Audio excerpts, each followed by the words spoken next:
Good evening. It's time for me to show you the method I found to make the perfect batch of popcorn. Starting with a look across the kitchen, I have all the ingredients and utensils out to make this happen.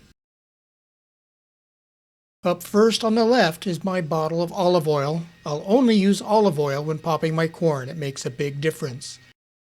We've got a 3 tablespoon measuring cup I made on my 3D printer. The cup to measure the popcorn, Orville Redenbacher's, garlic powder, garlic salt, and there's the bowl it's going to go into. And now here is a 3-quart saucepan that I use to pop my corn.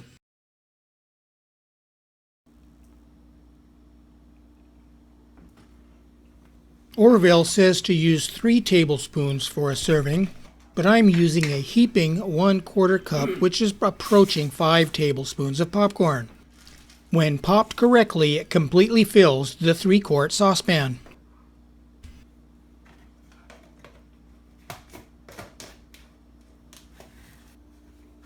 Now moving over to the saucepan on the stove, I am measuring out 3 tablespoons of olive oil.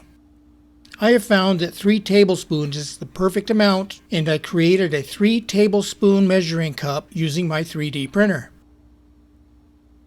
I think most of you know that popcorn pops because of the water content inside the kernel explodes when it gets to boiling temperature. I think the secret to perfectly popped corn is to get all of the kernels up to that threshold temperature all at the same time and as quickly as possible.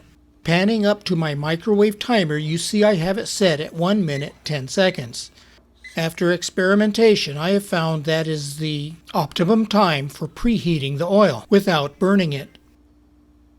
And now back to the stove, waiting for the timer to go off before I drop in the popcorn. While we're waiting, I would like to say I never use microwave popcorn. The bag and its contents, other than the popcorn, are detrimental to the environment, and the chemicals in the bag, other than the popcorn, are detrimental to your body. Plus, it is just not the same as freshly popped corn in olive oil. I have tried air poppers, but the flavor's just not the same when it's not popped in oil.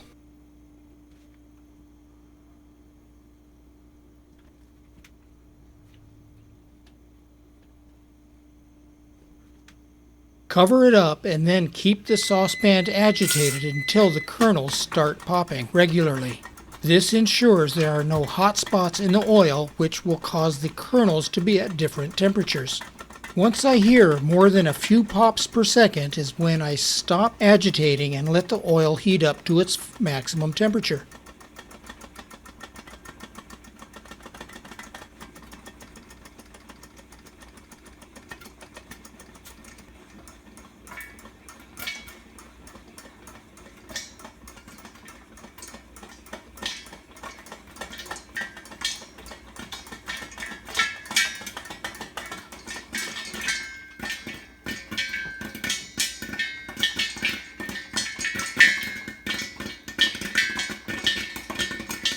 Listening carefully for a reduction in popping rate, I grab the pan and give it a couple of quick shakes and put it back down on the fire.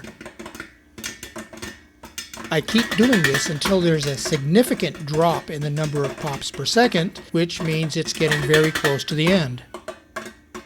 At this point it is critical because we are very close to burning the popcorn. As soon as I perceive that last kernel has popped, I grab it off the fire and dump it as quickly as possible. I know I have everything timed properly when the level of popcorn is right at the top edge of the saucepan.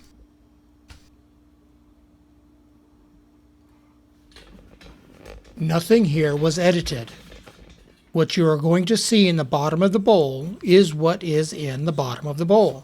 If you suspect I've edited something, pay close attention to the arrangement of the kernels in the bowl. There is no way I could have falsified anything without disturbing the arrangement of those kernels. Back from cleaning the pan, I'm rearranging the camera without taking the bowl of popcorn out of the picture just to ensure you can see that I haven't edited anything. A splash of garlic salt, and then a splash of garlic powder. A little bit of tossing, And now the moment of truth. Dumping out the popcorn just to see how perfectly these have been popped.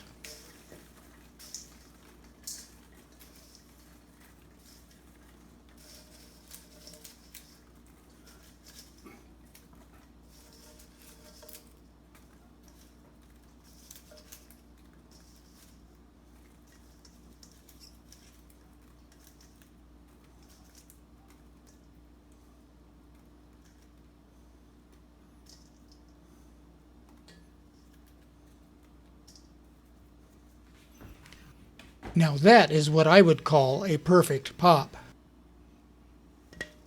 By count, only 3 or 4 kernels didn't actually go bang.